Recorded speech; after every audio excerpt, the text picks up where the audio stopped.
My name is Kimberly O'Connell, and I just buried my childhood cat, Bebe. The dirt is still settling over the little mound in the backyard, like a quiet, patient applause. I tied the ribbon from her collar into a clumsy knot around my finger and left the rest of the collar on the grass, because some part of me couldn't bear to take the last thing that smelled exactly like her, sun-warmed fur and that faint, lemony dusting of whatever the vet uses to coax appetite back into feline stubbornness.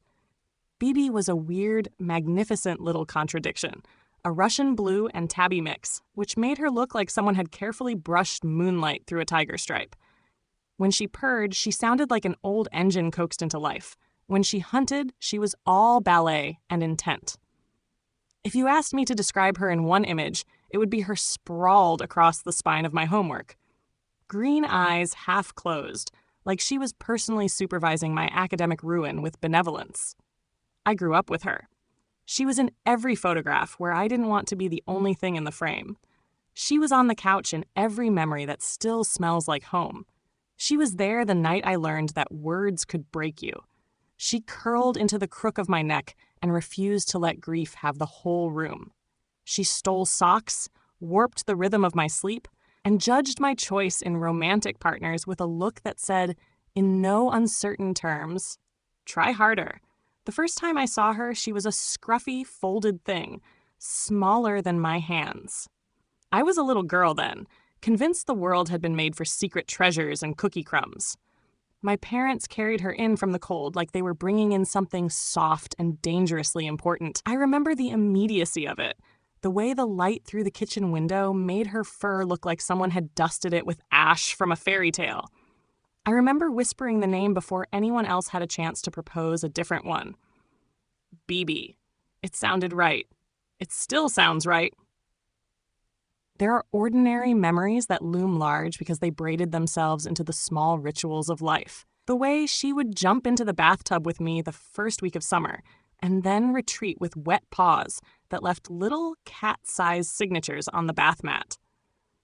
How she learned to open the lower cupboard and help herself to the cereal if I wasn't quick. How she would press her forehead to mine on winter mornings until the world shrank to two warm things and the whistle of the radiator. There are absurd memories, too, like the time she absconded with my favorite earring and chose an indoor plant as her treasure trove. I found it again 6 months later under a philodendron leaf, perfectly unbothered. Grief is not a tidy thing. It arrives as a series of small wrongs, a slipper where my hand expects a purr, a spot on the sofa that will never rearrange itself into the perfect curl, and then as a single, stable sorrow that fills the house like a place you used to visit on vacations and can no longer enter. I sat by her grave and alternated between laughing at the stupid things she did and apologizing aloud for tiny cruelties. Times I left the window closed on a day she wanted to smell rain. Times I scolded her for knocking over a plant when I should have laughed. As I press my fingers against the cooling earth, the present blurs the edges of the past in that funny way memory does. It's easy to think of endings as the whole story, but Bebe's life, our life, began on a different kind of day. It began in a moment of haste and gentleness that involves my father, Arnold O'Connell, and a coat that smelled of late shift coffee. The memory comes back to me like a film change. One scene ends, another begins, and in the seam between them is the sharp, bright little body of a kitten that would refuse to be ordinary. My dad, Arnold, smelled like the place he worked, oil and coffee and a kind of stubborn late-night peppermint, when he came in that day. He had one of those walk-home faces, all ridged and tired, like he'd been carrying the same weight for years, and it finally sat down on his shoulders. Then he opened his coat, and there she was. A tiny, scrappy thing folded into the inner lining as if she'd been secreted there on purpose, two eyes blinking at the sudden light like she was auditioning for a small miracle. I was small enough that the world fit in a kitchen chair, and I remember the way my knees bumped the table while my parents worked. Charlie, my mom, had a way of turning everything into a list of immediate needs. She set up a battalion of towels, a warm bowl of water, a flashlight she used like a medical instrument, Arnold moved like somebody who knew how to fix engines and also how to fix broken things that can't be wrenched back together. He murmured to the kitten in a voice you could feel in your chest, peeled back his coat and used the inside to make a nest, warmed a spoon with his hands. When he coaxed her to eat, his hands were unquestionably big and unquestionably gentle.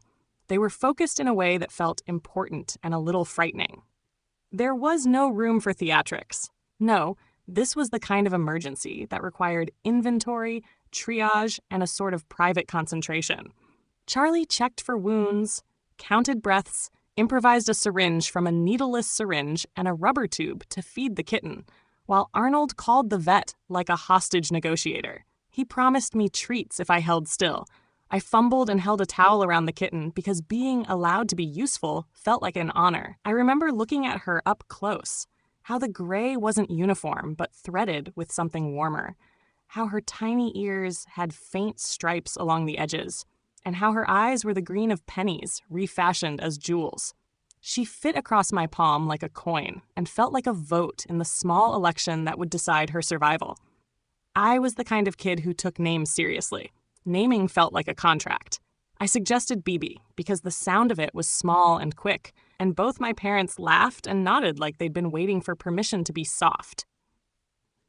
Later, in the low light of the kitchen after the kitten had been wrapped in a heating pad and asleep, Arnold and Charlie spoke in that hush grown-ups use for secrets and worries. Arnold's voice got smaller when he said it, part boast, part suspicion, that he thought she might be a Russian blue. He kept one finger on her fluffed little shoulder, as if testing the claim. Charlie raised an eyebrow. "A Russian blue? Abandoned?" she said, and the room briefly filled with the absurdity of it, like a joke that forgot the laugh.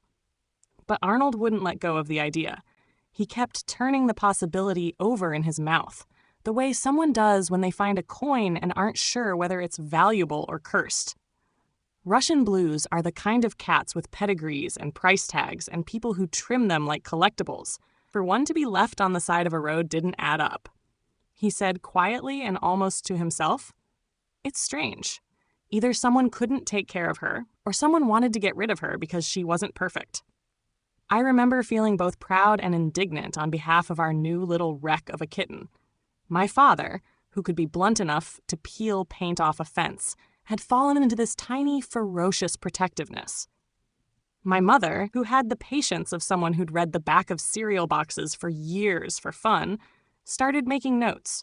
Call the vet, document feeding schedule, ask neighbors. They were already planning like detectives and nurses and fools in love, all at once. That night, Bebe slept under the heat lamp, and my parents watched her the way people watch the weather when they care deeply about the forecast. I fell asleep to the sound of two adults whispering about what it meant to keep something that has been abandoned. Their conversation threaded curiosity and outrage and a little hope.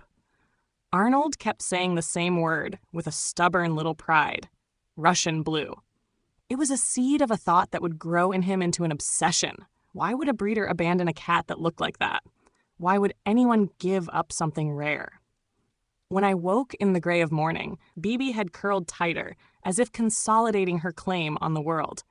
My parents had already left for work, because even when the house was full of urgent tenderness, the rest of the world still demanded wages, and Arnold had gone out again that day with that same hard, attentive face. He said nothing, but his jaw had the kind of set that meant this wasn't over.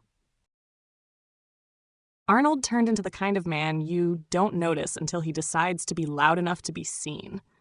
He started watching the little stretch of road with the flaking mailbox where Edna kept her sign. Edna's Blues and Breeding. Like it was a weather pattern he needed to learn.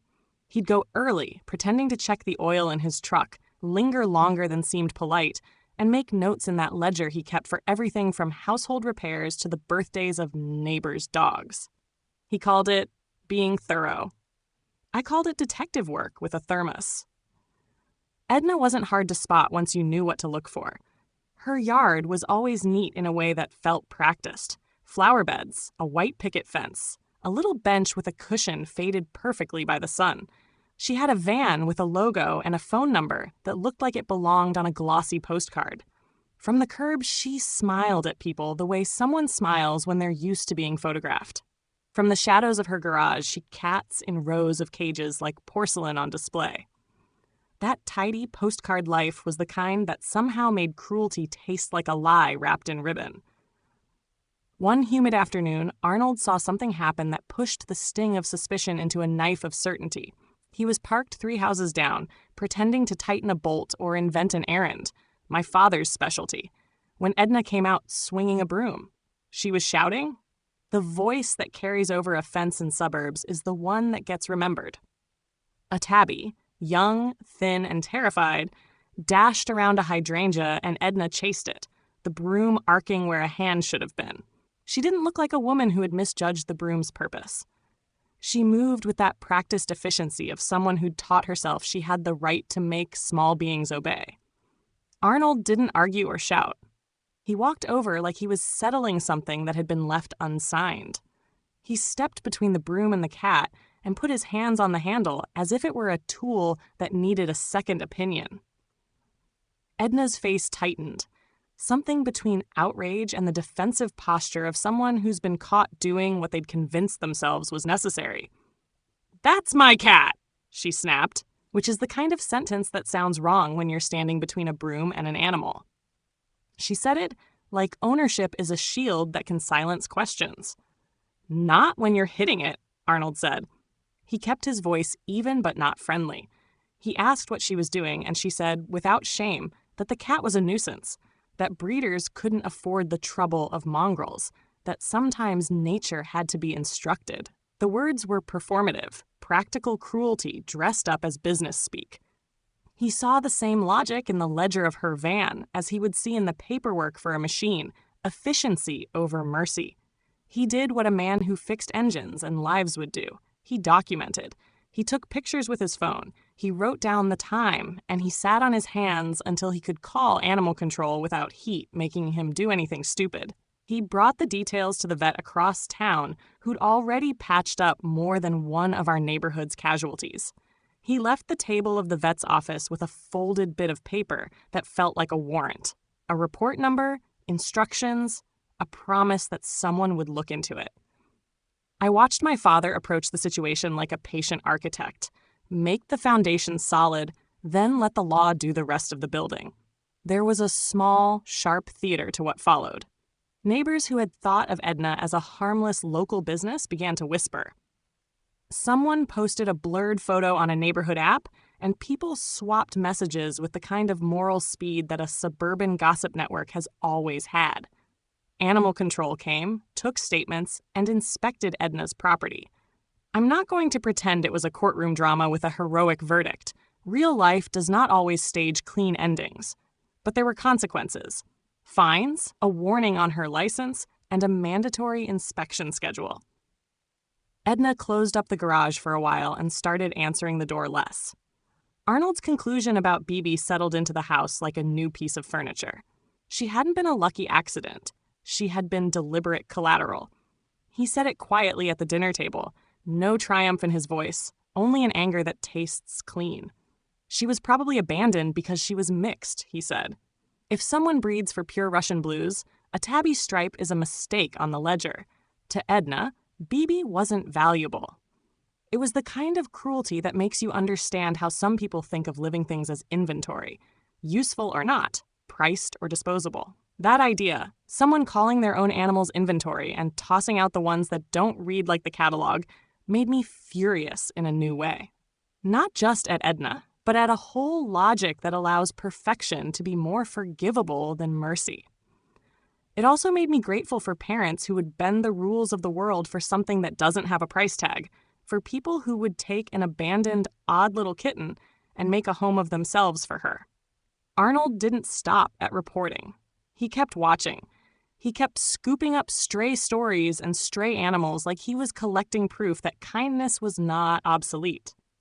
Bebe, it turned out, had been given the wrong odds on purpose, and that discovery made her survival feel less like luck and more like a quiet defiance. Bebe lived a long, mischievous life. The kind of life that earns a cat a dozen nicknames and more stories than most people. When she was old, her fur thinned around the shoulders and her tail flicked slower, but she still had that same look, like she just outsmarted the universe and wasn't about to brag about it. When I came home to visit, she'd wait by the front door as if she'd been keeping track of my schedule in a secret notebook. Arnold used to joke that she only tolerated him because he was the one who'd found her. Charlie said the same thing, but softer, more like a blessing. In truth, Bebe was a thread stitched through every era of our family. She watched my parents grow older, my school books become job offers, and the walls of that house go from bright paint to sun-faded comfort. When she started slowing down, Arnold built her a little ramp to the couch so she could climb up without jumping. It was one of those acts of care that tells you everything about a person. They don't announce the kindness. They just carve it into their routines. He'd sit there beside her every evening, scratching behind her ears, the two of them keeping the same quiet rhythm. I stood over her grave this morning thinking about all the things she never knew about. The way my father had fought for her without ever telling the story in full. He never wanted to make it about himself. He just called her his lucky break. That's what he told people when they asked about her odd coloring or her strange mix of breeds. She's what happens when you stop looking for perfect, he'd say. And maybe that's it. Maybe that's the real shape of this story. Not the cruelty of the breeder, not even the rescue, but the idea that a family can decide again and again that the world doesn't get to decide what's worth saving. As the sun dropped low, I brushed the dirt from my hands and whispered something small and private to the mound of earth. Then I looked back at the house. Arnold on the porch, mug in hand, Charlie beside him, both of them older now but still tuned to the same quiet frequency of care. Bebe was gone, but the lesson she left behind still hummed in the air between them. Gentleness is a form of strength, and some things are only rare because the wrong people stopped seeing their worth. Then I went inside. The porch light came on by habit, and for a second I almost saw her there again, tail curled, eyes half closed, pretending she owned the place.